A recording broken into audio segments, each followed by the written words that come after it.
Okey. Petang ni saya tahu kita akak bitu dalam hutan paya pula bersama dengan Angah. Jadi pak masuk dia memang mencabarkan. Kalau sore memang lari habis tu. Kita masuk dalam ni perlu. Air pun agak dalam juga. Mituk-mituk ada barang tu. Bismillahirrahmanirrahim.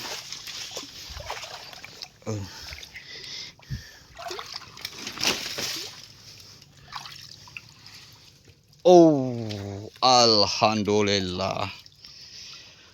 Barang ada tu. Api upai habis. Jadi yang kedua pula.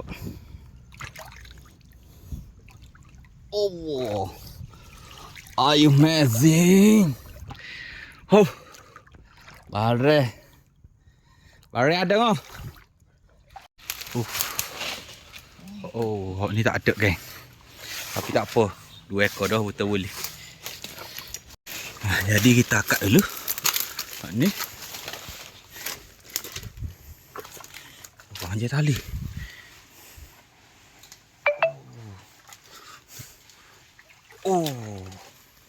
Ada geng.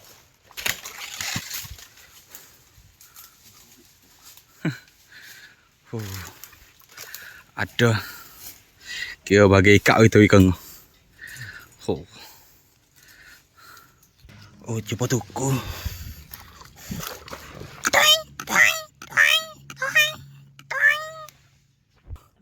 Ada. Nak tubik ni. Masuk ujung, masuk mola. Allah soyuk ngujur kita cepat. Ngujur kita cepat. Bahaya. Nak ada rezeki. Ada rezeki lagi dah. Tidak tubik dah. Bahaya. Lobeh. Basah. Hok dalam ni poh ada satu lagi. Kita tergakak. Nampak dah kelebaran ni tu. Sapuh. Jolot dah. Baby.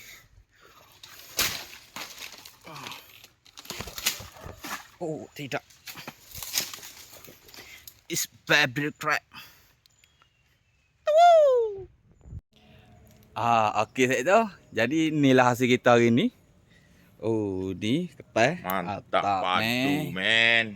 Jadi selesai kita teh. Kita nak balik dulu sebab maghrib yang gelak dah. Gelak dah ni poh dah. Assalamualaikum.